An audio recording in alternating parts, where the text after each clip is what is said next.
400 conferences, 9,000 speakers, 350,000 delegates, and 50 remarkable gifts. This is a momentous day filled with influential events. Let's start from the start. Hi, good afternoon everyone. So we are starting with today's program. So firstly, I would like to invite our esteemed panel of inaugural speakers. So we have Mr. R.K. Srivastava, former CMD, ONGC. I would like to call them upon the dais. A round of applause, please.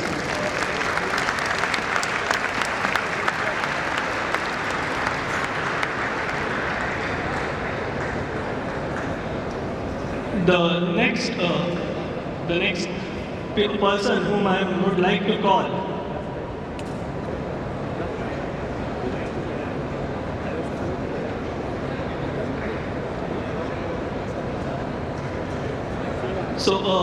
so I will be starting with the lamp lighting ceremony. So I would like to call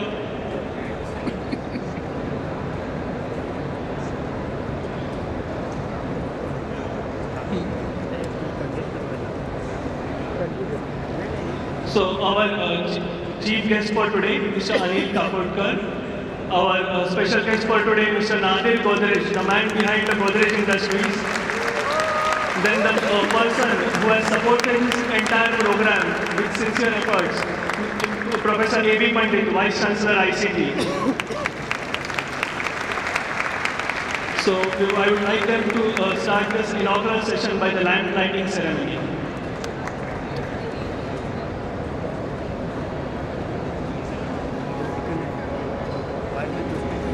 I would like to call upon stage Dr. Nitish Nadkarni to present the Saraswati Vandana in his melodious voice as we begin with the lamp lighting.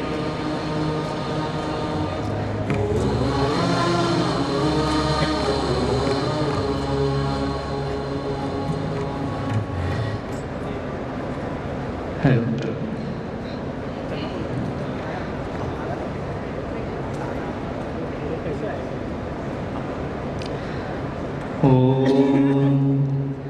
Deepjyoti परब्रह्म दीपज्योति जनार्दनः दीपो हरतु मे पापं दीपज्योति नमोस्तुते शुभं करोति कल्याणम् आरोग्यं धनसम्पदा शत्रुबुद्धिविनाशाय दीपज्योति नमोस्तुते गुरुर्ब्रह्मा गुरुर्विष्णु गुरुर्देवो महेश्वरः गुरुः साक्षात् परब्रह्म तस्मै श्री गुरवे नमः तस्मै श्री गुरवे नमः तस्मै श्री गुरवे नमः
So to start off with today's activities, to address this august gathering, I would like to announce that Shri Narendra Modi, Prime Minister of India, has given a written message specially for this program, and we would be reading out as a part of the inaugural function. So I am reading Prime Minister Narendra Modi's words. It is most heartening to learn about the ChemTECH Student Outreach Program organized as a part of ChemTECH World Expo 2024, as well as celebration of ChemTECH's completion of 50 years of service to the nation. Heartiest congratulations and greetings to all the organizations and the participants on the joyous and momentous occasion. A round of applause for ChemTECH.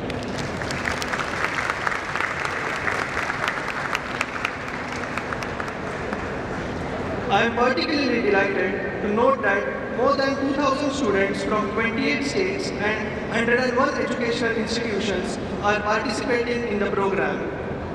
The innovative spirit and skills of our Yuva Shakti are our real strength. Their enthusiastic participation in any mission is crucial to its success. The chemical industry blends knowledge and capital intensively, playing a crucial role in fulfilling essential needs and enhancing quality of life, particularly in agriculture and industry sectors. India has emerged as a favored hub for investment in the chemical and petrochemical sectors. We have made concerted efforts to minimize dependence on imports, bolster infrastructure, and foster a favorable business climate. Our emphasis is on leading chemical sustainability within our overall growth strategy. New and unparalleled opportunities are unfolding within the sector as the nation strides forward with the resolve of Viksit Bharat. It is also noteworthy that topics such as energy and sustainability are also being discussed. In the last few years, India has taken many important steps in this direction.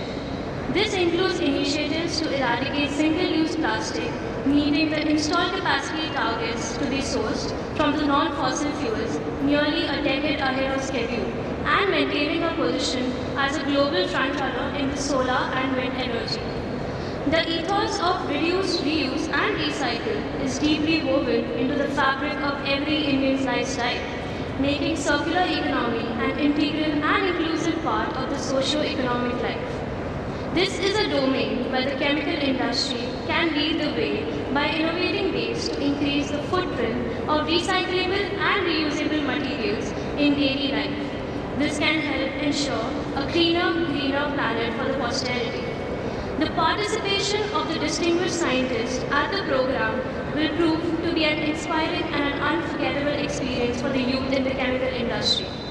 The interactive and the insightful deliberations with the global industry experts will help exploring the cutting-edge technologies and gain valuable insights into the future of the field. Best wishes for 50 years celebration of ChemTECH World Expo 2024 and making the Student Outreach Program a huge success.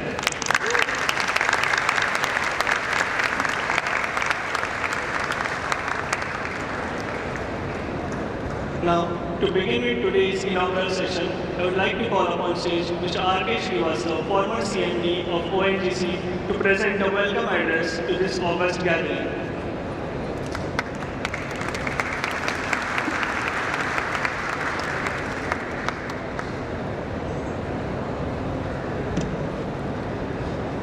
Thank you, Raj. And very good morning to you all. Good morning. So, I can say this is my honor and proud privilege to be presenting a welcome address on behalf of ChemTECH Foundation, who had been spearheading these programs and supplementing from the talent that is available among this gathering of, I think, more than 2,500 students. So let me welcome the luminaries on the dais, Dr. Kakodkar, former Chairman, Atomic Energy Commission and Chairman, Rajiv Gandhi Institute of Science and Technology. Mr. Godrej, Chairman, Godrej Industries and Godrej Agrovet, Managing Director. And Mr. Pandit, the Vice Chancellor of ICT as well as Chairman of Student Outreach Program Committee. And all my friends who are sitting over here, dignitaries and students. This gives me an immense pleasure to bring something which has been dear to the ChemTECH Foundation, which had realized that today's students are future industry leaders. At some point in time, I also used to sit over there. So I see a tremendous potential for the industry available in our country, and the needs and the challenges that are present for the industry require something which is available in-house, works in a sustainable manner to support the ecosystem. And ChemTECH Foundation has been doing this for many years, for providing this platform wherein opportunities are presented to each, not only for skill upgradation, skilling, honing the skill further to the next level, as well as networking and mentorship with the industry peers. And in recent trends, internship is an integral part of industrial growth and survival. And this platform, I believe, presents a tremendous opportunity for you all. And I feel that all whoever are present here would like to utilize this opportunity in best possible way during the 3 days of this program. So I welcome you all, and again I say, try to utilize this opportunity in the best possible manner. As far as industrial scenario is concerned, you all know the chemical industry is moving at a brisk pace, as well as it is anticipated that by the next year it will be something of 304 billion industry. The opportunities in terms of not only the chemicals but the tools and the processes and everything to move onto the green arena would require many such platforms wherein each and individual aspect of industry requirement is catered to by you all, by charting your own trajectories, by following your mind where you would like to be participating in the industry. So with this, I wish you all a great success, and I welcome you once again to this forum of this program of student outreach. Thank you for giving me this opportunity to be amongst you. Thank you.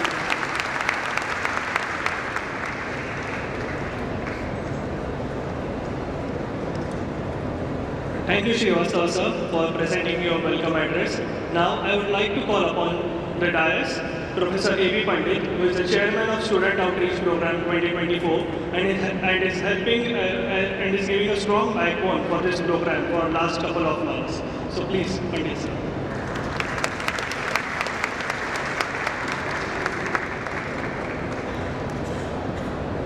Thank you, Viraj. Good afternoon to you all.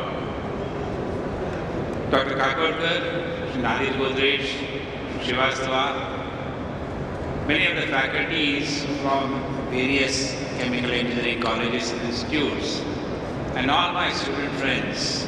I can see more than 1,500 students out here.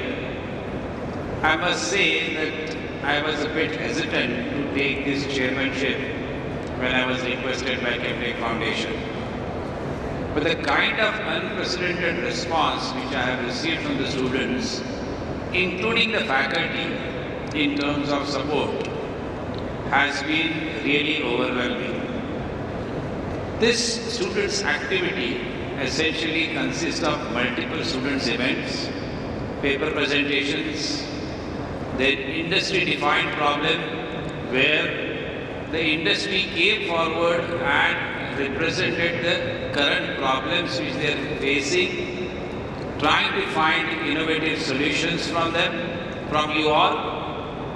And these innovative solutions will be assessed equally by the industry who posed those problems as well as the faculty who assisted the students to come out with these innovative solutions.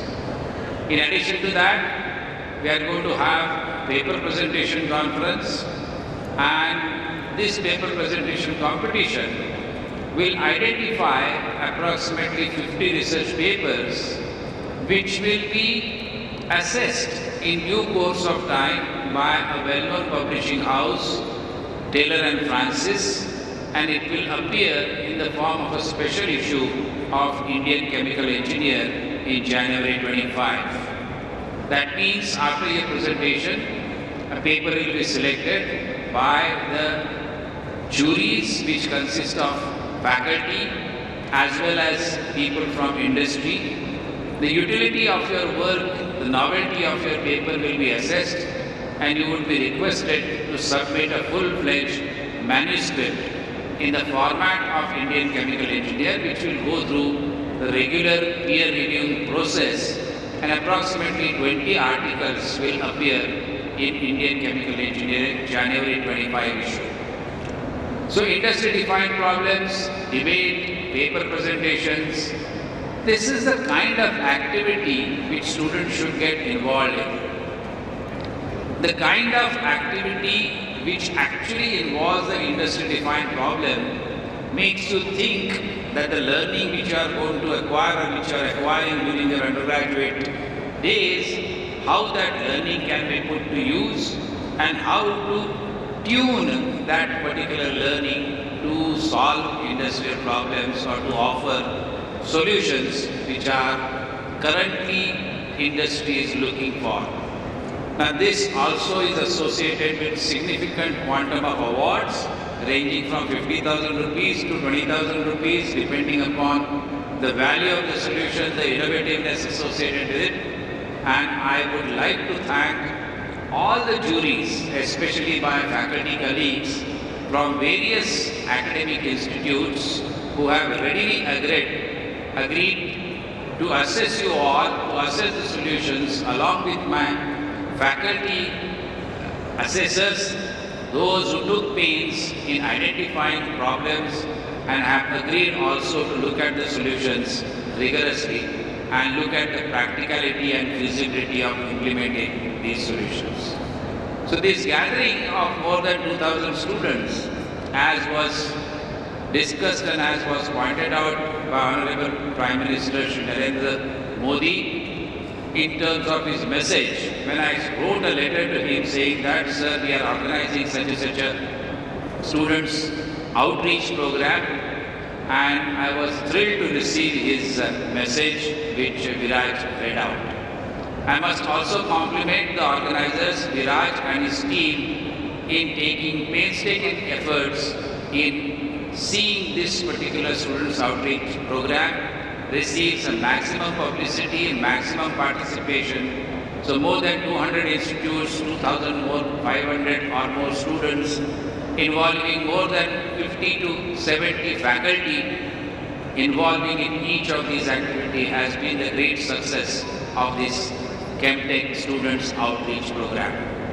I am grateful for your participation, and I am grateful to all the dignitaries who are sitting on the dais for agreeing to come to this inaugural function and encourage you all.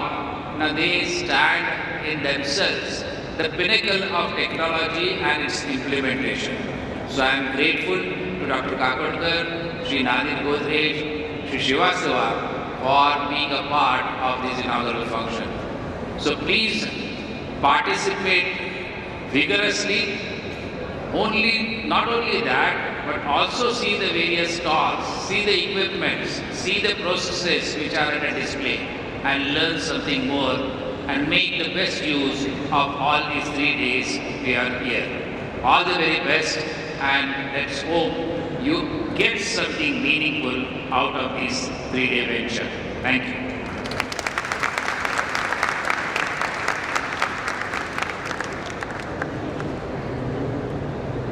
Thank you, Pandit sir, for your support and addressing the students.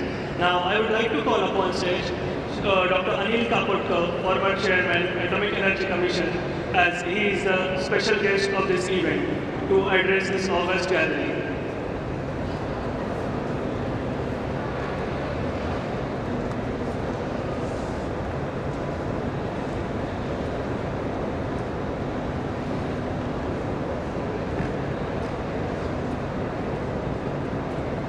Mr. Nadir Godrej, Mr. Srivastava, Professor Pandit, Shri Bhattacharya, Shri Shri, several distinguished people present here, and most importantly, my dear students who are present here in such large numbers. I knew that large number of students are involved in this program or in this activity, but I thought it's going to be decentralized. Nowadays, these are days of virtual communication, but it's great to see all of you physically present here. It's wonderful, and I must compliment ChemTECH Foundation for organizing this student outreach program with very meaningful activity for them on the Golden Jubilee event or Golden Jubilee year of the ChemTECH Foundation. So compliments to ChemTECH Foundation, compliments to all of you, dear students. I am sure all of you are concerned, particularly the members of younger generation, because the whole world is going through a major transition, and in many ways the outcome of that transition is, I would say, still quite uncertain. Why do I say that? So if you look in past, the evolution of civilization, there are 3 most important things. One is materials, the second one is energy, and the third one is intelligence.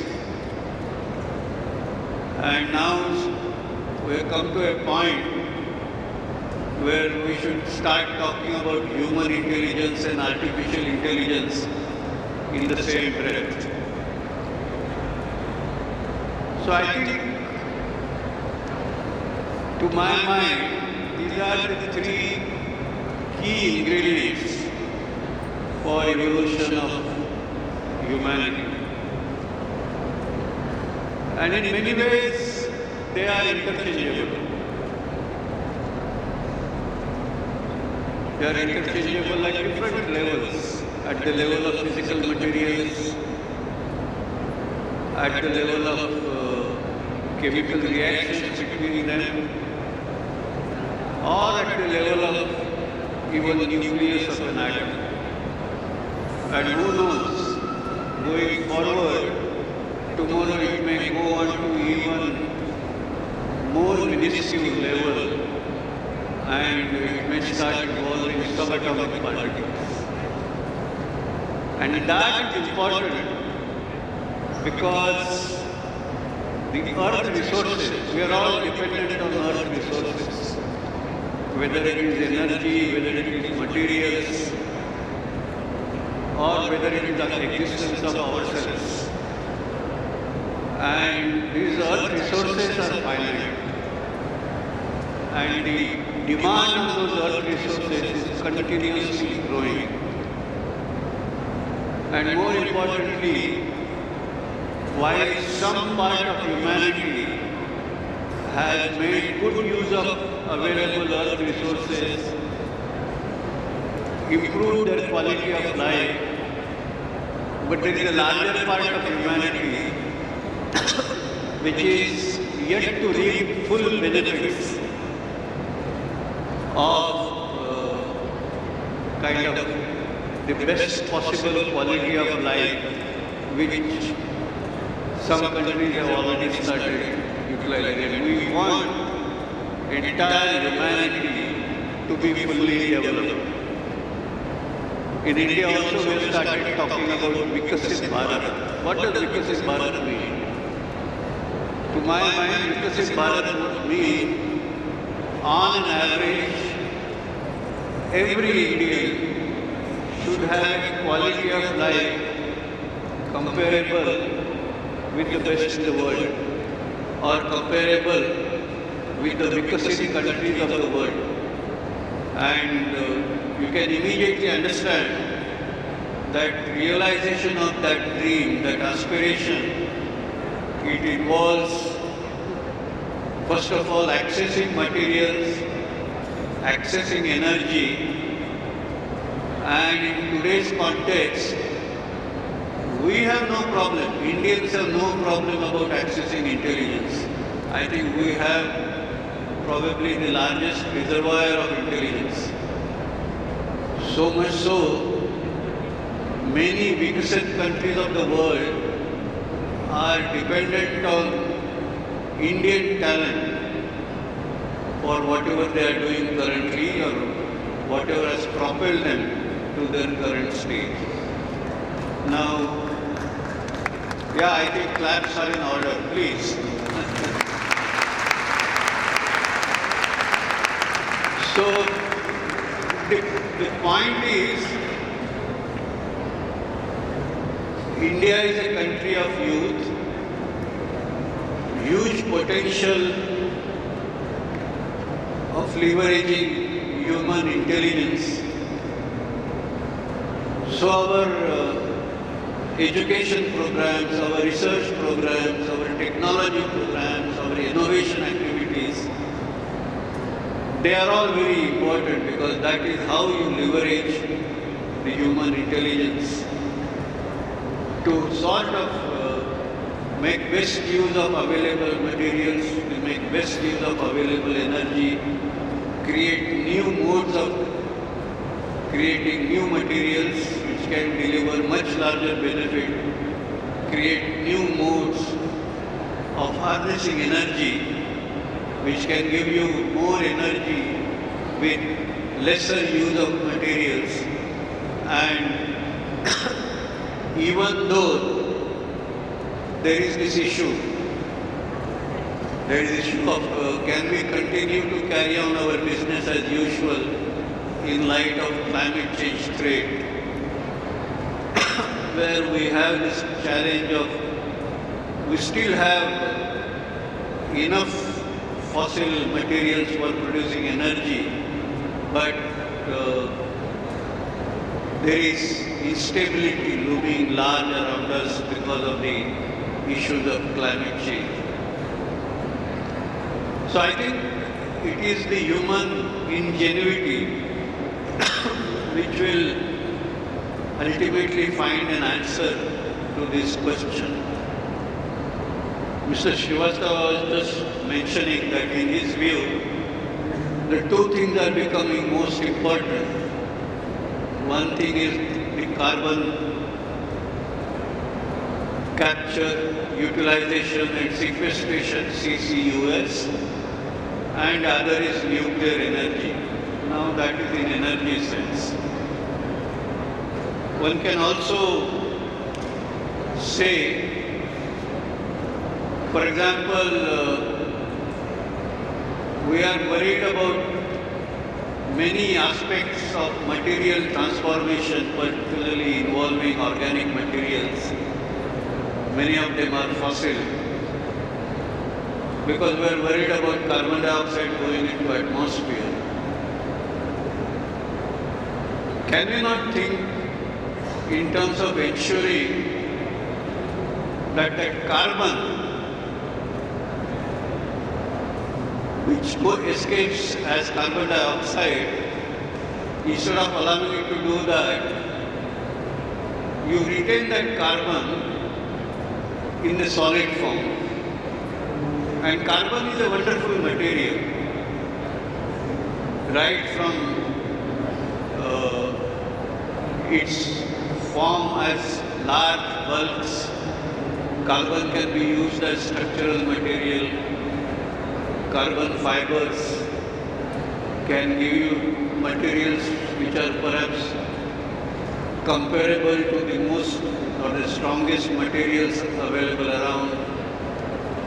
You can go to even finer forms of carbon and leverage many of its properties, which nanocarbon, in whichever form it is, can facilitate. And you can find that a lot of benefit can be realized with much less material.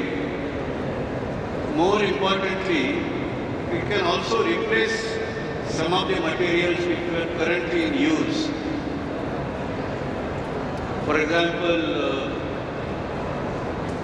today metallic materials, steels, aluminium, even titanium going forward.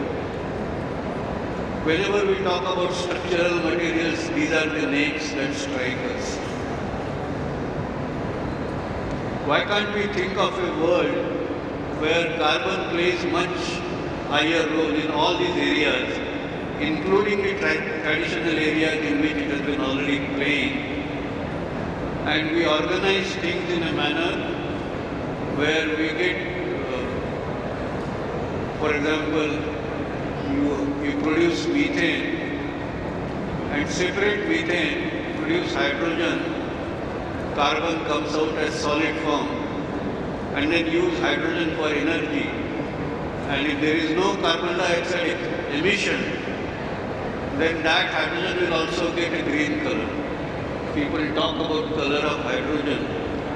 So what I'm trying to say is, these are possibilities. Now you may say this fellow is doing daydreaming. Of course I am doing daydreaming. But the question is, we are passing through that transition. And if we think only as business as usual, if we think only an incremental extrapolation of what has been happening in past, then actually it looks to me that we are guaranteed to move towards greater instability, and many times these instabilities can lead to catastrophe. And we don't want to get into that situation. And that is where intelligence comes in, that is where all of you come in. And I think it should be possible for us to reorganize the activities world over in a different way, where we meet all the needs of humanity, including, bridging the aspiration gap, which is very large. And while we do so, we make sure that we do not get into any cliff edge effect. We do not lead to any instability. And if we are able to manage this transition in this manner, then I think we can assure that we will move this world to be a better place.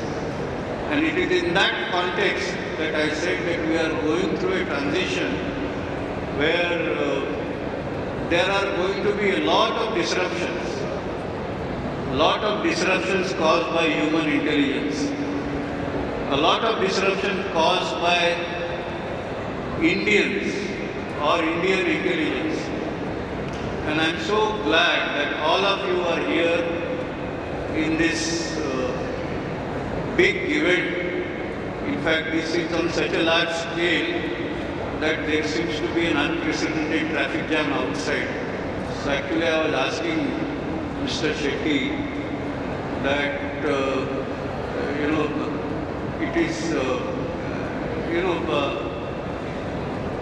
it's a, taking it an event which everybody notices is an important thing, is a good thing. But the scale of the challenge is so big, and the scale at which this event is being done is so big that I think this enthusiasm that you are all displaying, I am sure would help us to move towards Vikasit Bharat and also help the world towards Vikasit world. And I wish all of you good luck in that process. Thank you very much.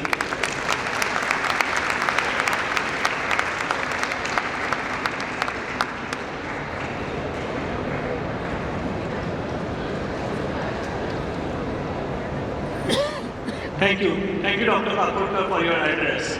Now, for the next, we have our special guest, the Managing Director and Chairman of Godrej Industries and Chairman of Godrej Agrovet, none other than Shri Nadir Godrej. A round of applause.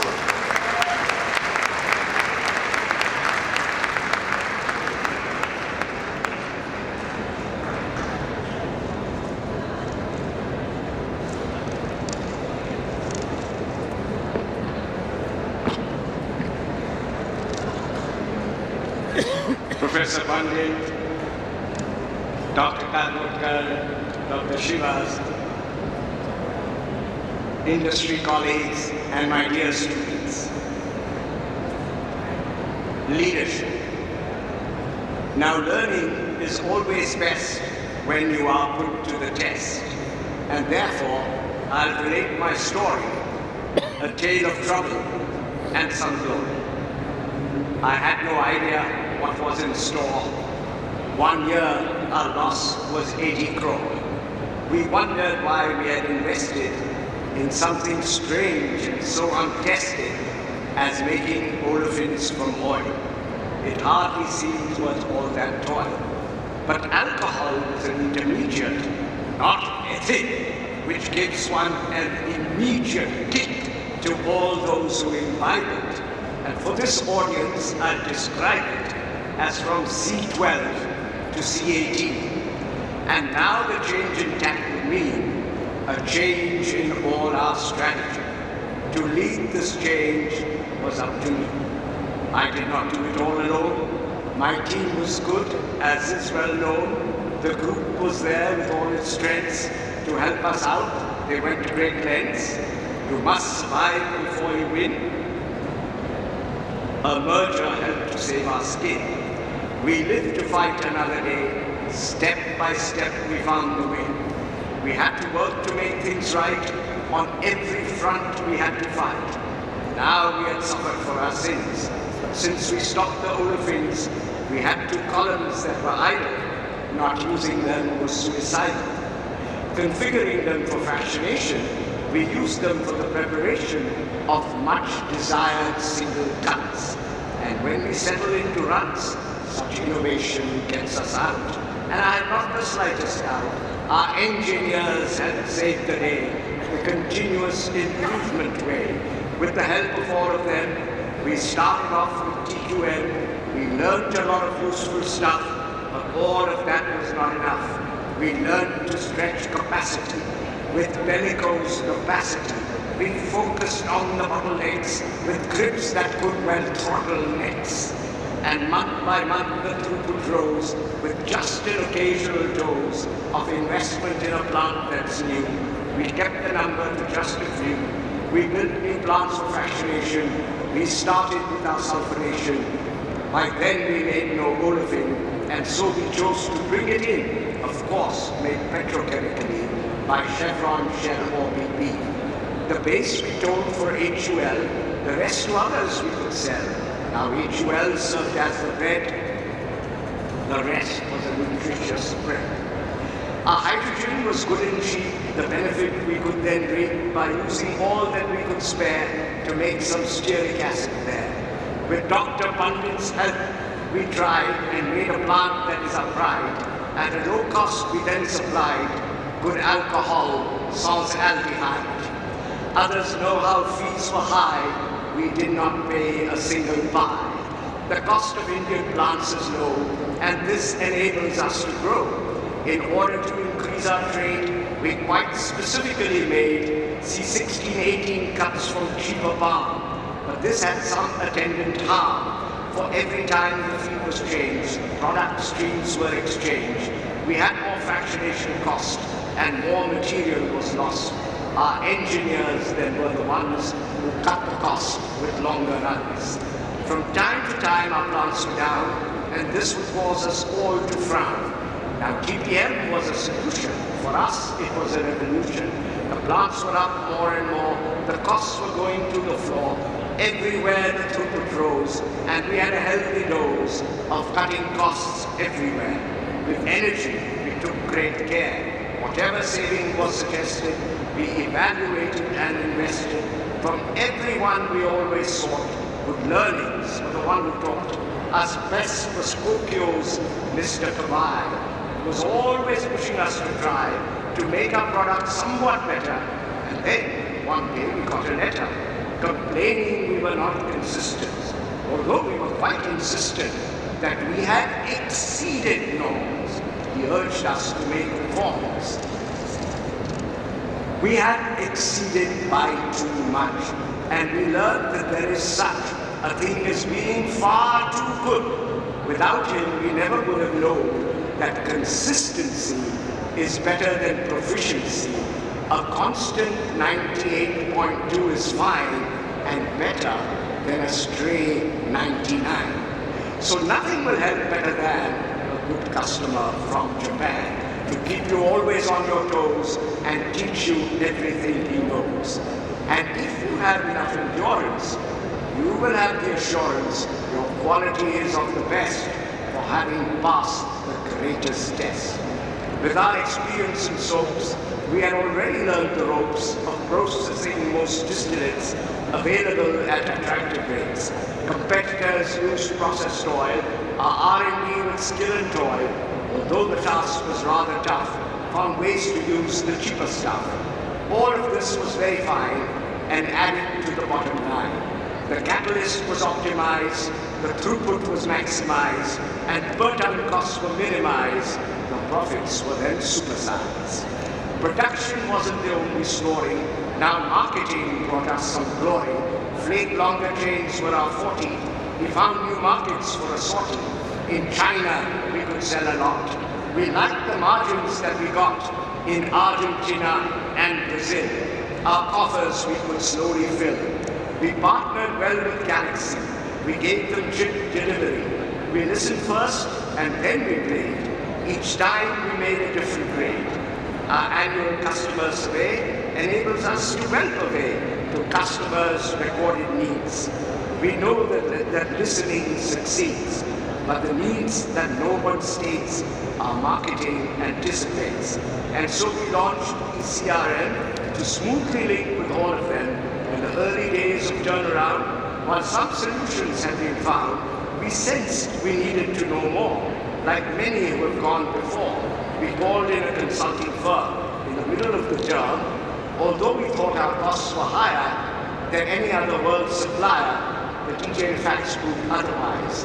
Because our scale was global size, most of the costs were just the same. We lost a bit in the power game, but gained some when it came to gas. But where we could really surpass competitors was engineers. And after that, over the years, at little cost, we bottlenecked a business that appeared quite wrecked, corrected well, and then set sail.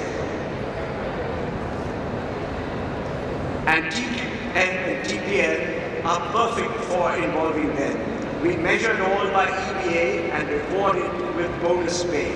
Now every time a shareholders earn, employees also have their turn. The system is just so designed that interests of both are aligned. From the people ideas flow, and profits never cease to grow. And we continue still to cruise along. Our engineers have made us strong. I think by now we can exude much confidence, and to conclude, I think we can safely state that India now will surely rate as a good base to produce all chemicals, and that's good news. In India you can surely earn, but these lessons one should learn. Your markets should be everywhere. You must ensure that you take care that all your plants are global scale. Niche markets can help you prevail. Good service is a perfect treat. It always helps you to compete. Since others have done it before, push on, for you can be quite sure that you'll succeed. Have no fears. Employ the best of engineers, for they will help you optimize, and then you'll surely win the prize. Always spend on R&D, not just independently. Partnerships are very good with research labs, universities, and even other companies. New products are the way to go, and many other benefits to grow. The crisis happened years ago, but the learnings still help us to grow. A reliable supply chain. Corona disrupted supply chains and taught us of the many gains of being more self-reliant, or else flexible and pliant. Single sourcing is completely out. Multiple sources is what it's about. Readjusting is a pain, but China's loss proved to be our gain.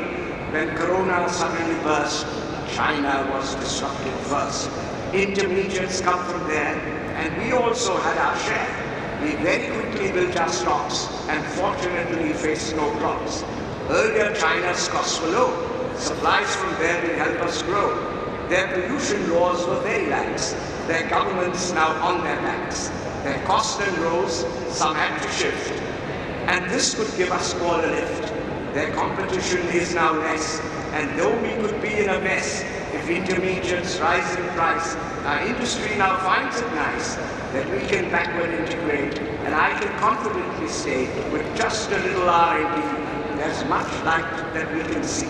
Sometimes a slightly higher cost, but nothing much is really lost, because reliability is what we gain for a more secure internal chain. Now Atmanirbhar is the call, so never again will we stall, just because supplies are late, backward integration's great. Resilience and agility during the pandemic. In 2022, during April, May, Corona was in full sway. Our factories lost their way, but we could still save the day. Since all of us worked to drive, the economy could then revive. There was no way to commute. The managements were astute. Work from home proceeded well, and for the staff, this was said. Swell.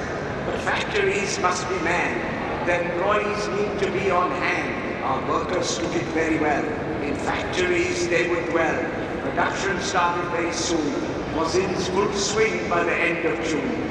But very soon they all bounced back. Production was brought back on track. Our teams worked day and night, and success was soon within our sight. All precautions were maintained, and good production was sustained.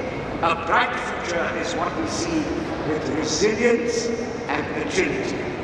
Being green, the pandemic was a real pain, but there is so much to gain. At first, any major change will appear to be most strange, but then we can begin to see a striking opportunity. While all of us are badly burnt, indeed there's much that we have learned. Work from home is now a breeze, and we can now gain a release from travel bills and office rent. Indeed, the time can be spent to reimagine and reinvent a better world, a broader tent. Surely we can aspire to both sustainability as well as growth. The pandemic was bad enough. The Ukraine war makes it tough. The Mideast crisis adds to woes. More may now come, one never knows. Climate change was already there. Because of the GHG scare, we needed to be more green. Now another reason seen. No longer can we rely on a predictable supply. Green chemistry has always been there, but all the same, it's only fair to state that now is to the fore, and the emphasis is much more. 12 principles have shown the way. Green chemistry grows day by day. The cause by now would have been lost had we always incurred a cost. While planet saving led the way, now we know that it can pay. Harmful waste is very bad, but any waste is very sad. For after all waste is lost, and so indeed unneeded cost. For saving waste, it's always nice to have our reactions quite precise. Of course, green chemistry is clean, but it pays well because it's lean. Much progress we now clearly see with nano and biotechnology. Crop yields are all on the rise, and so it's not a big surprise. Natural feedstocks are catching on. The fossil way may soon be gone. Of course, every chemist knows of oil and starch and cellulose. We've used sucrose and ethanol and started using glycerol. But now that in recent days we made progress with cellulase, cheap, simple sugars can lead the way, the dawning of a glorious day. As technology takes the lead, green energy gets very cheap. At first we thought we'd have to spend, but that's not true, for in the end, the more we thought, the more we slaved. We did invest, but we also saved. And solar has hit the goal of being cheaper than even coal in just a handful of years. Already we and our peers are sourcing solar electricity at lower rates than the utility. For quite some time we've been extorted as their finances still unsorted. A silver lining can be seen since it incentivizes green. The future. The pandemic was bad enough. The recent wars makes it tough. The metaverse, digitization, AI, IoT, automation were already seen in every nation. But now there'll be an acceleration.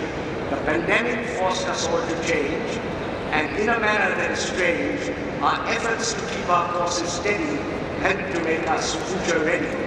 Our trajectory will have to bend to incorporate every new trend. If we keep all this in sight, our future will be very bright. From all of this we can learn, good leaders never should be stern. No one can work on his own steam, for leaders have to lead a team. In their thoughts, it's always we, for that's the only way they see. And those whose only thought is I will find themselves left high and dry. And clearly we should all learn it never pays for us to spurn the weakest member of the team. For truth be said, strange though it seem, all must begin to make a win. So all need to be roped in. No one will ever want to pause, for if we have a common cause that is unitedly perceived, the common goal will be achieved. With a vision, you can lead, for you well know how to proceed. A destination shows the way. The leader doesn't have to lead, he points. The followers take heed. If there is passion for the dream, then leadership will always seem an easy task to undertake. Good causes surely help to make a leader out of anyone who passionately helps it down. Thank you.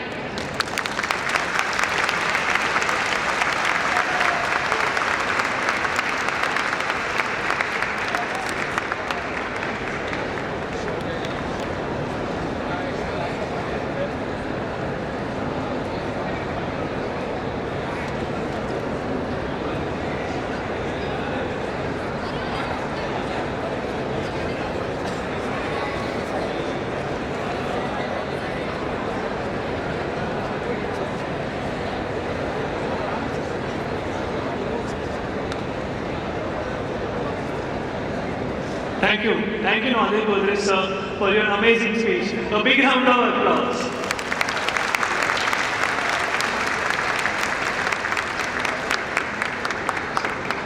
So I would like to call upon stage Mr. U.K. Bhattacharya, former Director Projects NTPC, to present a memento to Shri Anil Kakodkar sir.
I would like to call upon stage Mr. Raju Mathur sir to present a memento to Mr. R.K. Srivastava, former CMD and TBC.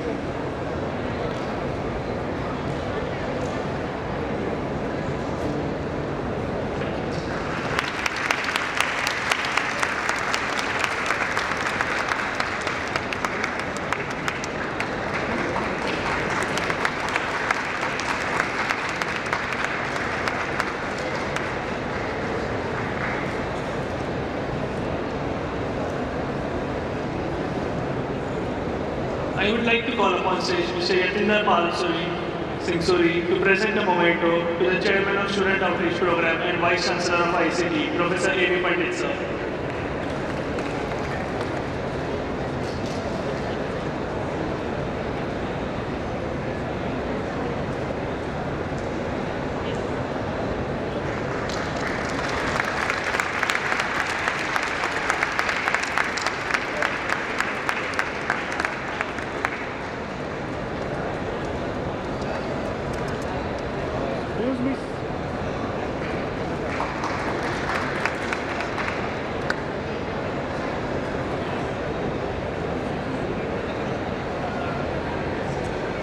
Thank you all the students, the future industry leaders and the current industry stalwarts for being there for this inaugural session.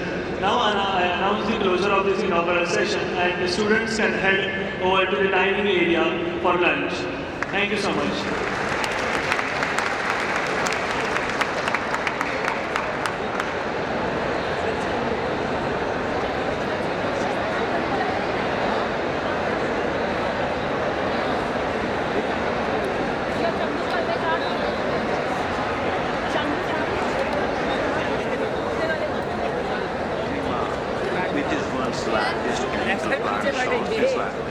And my experience showed me that such events can help the industry enormously. And there